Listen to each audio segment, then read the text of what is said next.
Hello, children. Hope all of you are healthy and happy. Today I'm going to tell you some fun facts about English language. So let us check them out.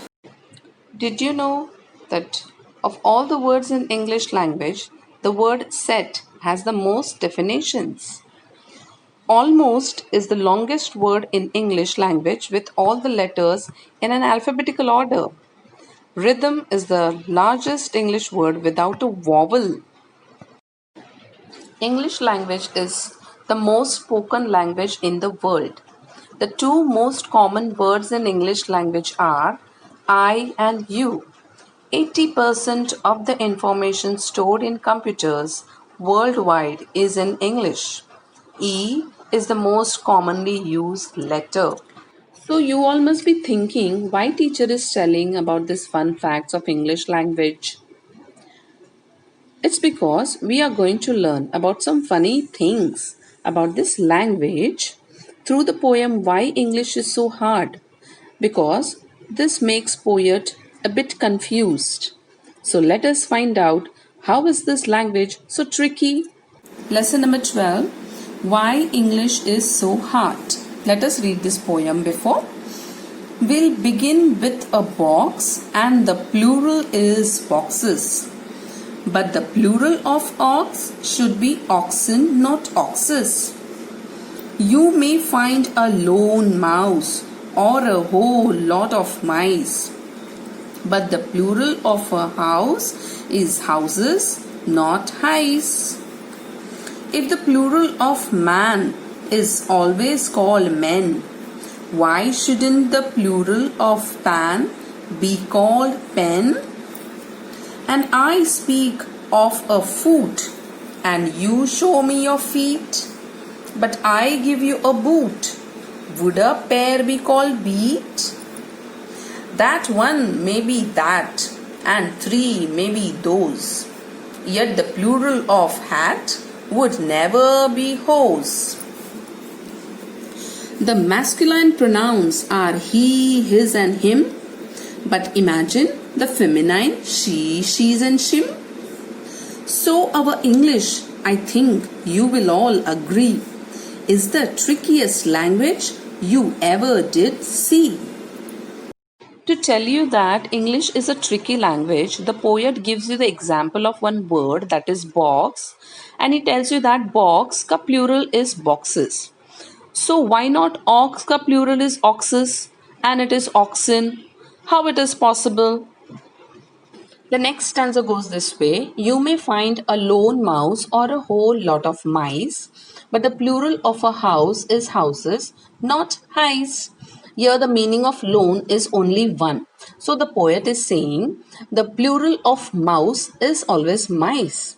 So why not plural of house is highs and it is houses? How is this possible? In the third stanza, the poet is saying if the plural of man is always men, why shouldn't be plural of pan be called pen? And the plural of pan is actually pans. In the next stanza, poet says, and I speak of a foot, and you show me your feet, but I give you a boot. Would a pair be called beat? So the pair of foot is called as feet. The plural of foot is feet. But when the boot is in pair, it cannot be beat. Its plural is boots. The next stanza goes this way. That one may be that, and three may be those. Yet the plural of hat would never be hose.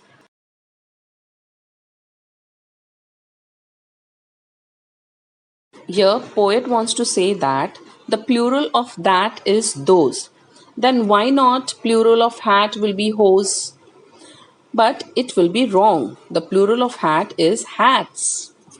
Here, poet wants to say that the masculine pronouns are he, his, and him. But imagine the feminine she, she's, and shim. So here poet wants to say that in masculine gender we use pronouns like he, his, and him. But is it possible to use the pronouns for feminine gender like she, she's, and shim? No, that will be wrong. For feminine gender, we use the pronouns she and her. Lastly, poet says that, so our English, I think you will all agree, is the trickiest language you ever did see. He is saying that English is a tricky language. Tricky means difficult to understand because with different rules that are applied for singular and plurals, pronouns of masculine gender and feminine gender, that creates a lot of confusion in the poet's mind. So he says that English is a tricky language, and some people also say that English is a funny language. Now let's find out answers to the following questions. What makes English the trickiest language? English language has different rules for singular and plurals. The pronunciation of the words may be similar, but the spellings differ. For example, night and night. The word kernel, the pronunciation doesn't match with its spelling. So these are the several examples which shows that the English is a trickiest language. Hope you all like this video. Please like, share and subscribe my video. Bye bye.